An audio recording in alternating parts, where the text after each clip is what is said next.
I'm Heidi S. Howard. I'm the Artistic Director here at Seven Stages. And I'm Michael Haverty. I'm the Co-Artistic Director here at Seven Stages. All right. So I heard you guys are doing a festival this weekend, or next couple of weekends, right?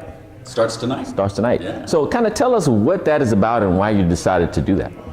Sure. It's called the Home Brew Festival, and throughout the last 39 years of Seven Stages history, we've always focused on supporting new work, playwrights, theater makers of all kinds in their artistic process of creating something for a final production.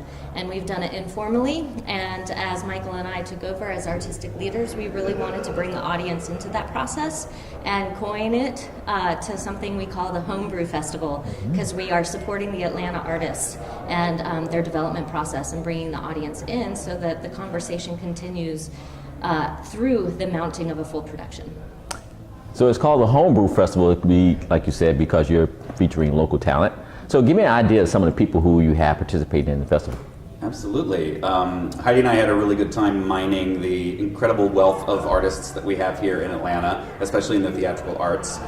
So we accepted proposals, but also went out and talked to friends and folks that we had worked with here at the theater, including Theroun Patterson, Topher Payne, Teresa Davis, Mark Kendall, Daryl Fazio, Rachel Parrish, and Pam Joyce. That's all of them, actually. And so there'll be a different presentation each night of a different staged reading. Almost all of these are playwright driven, but two of them are actually director driven. So these are new plays, but written by playwrights outside of the city. But there are directors who have very strong visions for what they want to do, and they wanted to get a sense of how the audience would react. So we'll be brewing all sorts of creative responses to these pieces, and we're also so happy to be sponsored by several local breweries, so we will have actual real brew here that is complimentary when you come and check out a show. Cool. So when people come, what can they expect to see? Sure. You know, the process for creators is different for everybody's different style, different take.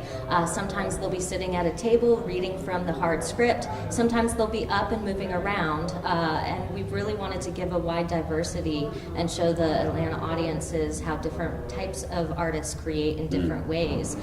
Teresa Davis, for example, is a slam poet, and she's been working with a playwright to intertwine her stories using her style of poetry, but also in a storytelling way. And so she'll be up presenting in that style, whereas... like Mark Kendall, who is going on tonight, is one of the comedians from Dad's Garage and also a writer. And so he'll be working in a sort of a stand-up style. And from there we go to other plays like Theroun Patterson's or Topher Payne's, which are more traditional staged readings of these plays. But some of them will, like Heidi said, be on their feet and involve some dance movement they've been working on, some basic choreography. It's really artist-driven. It's up to the artists to let us know what they need and what they're interested in exploring through the process. And then once it's all said and done, both the artists and we as administrators of the theater get to see the new work and how the audiences are responding to it, to consider it for future work possible.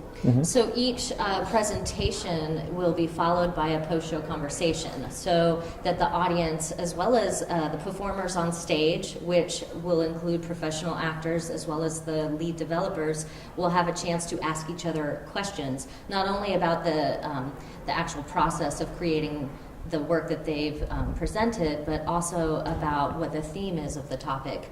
At Seven Stages, it's essential to bring light to issues, and so each one of these pieces are bringing up topics of racism or classism or ethical ways of casting, for example. So our conversations will really range in all of those different areas. We also have the summit. Yeah, we have something we're calling the Atlanta Creators Summit. And this will be an event, we know, we would love for people to come to all the different homebrews, but we know everyone can't do that. So what we're doing is that on next Saturday from 11:30 to 1:30, we're gathering all of the artists, playwrights or director, the artistic leaders of the groups together for a 2-hour sort of TED Talk inspired presentation. So everyone will be going around round robin These are, really exciting people who've had great success in Atlanta, and they'll be sharing inspiration or, how they got to be where they are, and also how activism influences their art, as this is part of our Art of Activism series that we do with all of our plays. And there'll be complimentary food at the event, and it's something that we hope a lot of artists will come and see, as it should be something that you can take a lot out for your toolbox.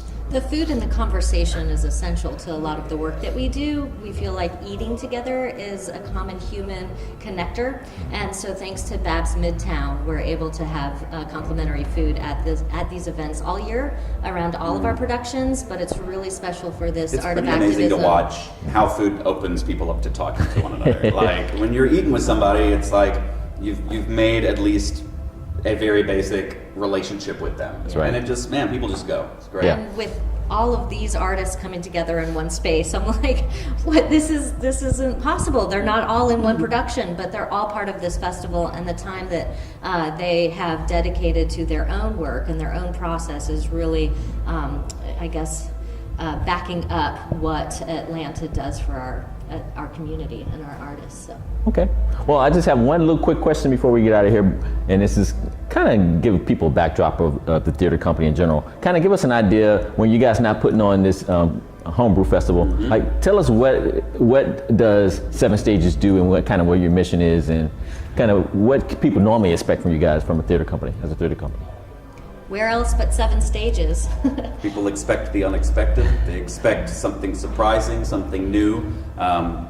We bring light to the darkness. We really want to push the boundaries of the dark times that people are at, or feel that they're facing difficult times, and provide a space so that we can offer healing through the arts, how we can connect everyday life to the artistic process, and really join together as a human force. The theatrical arts are really good at spectacle, at changing your perception through visual and sonic and emotional means. And so we want to use every technology, both early and new, to help shape people's experience and experience new things and understand this city and their world better. So, and we want to have fun while doing it. I think we have, with our entire history of 39 going into 40 years next year, have really taken risks. We've taken a lot of risks and pushed the boundaries of what people can expect, and so always having fun and becoming better when they walk out the door is our goal. Vital conversation. All right, well, we definitely need that in the city, and thank you guys for sharing that with us and adding that component to the community as well.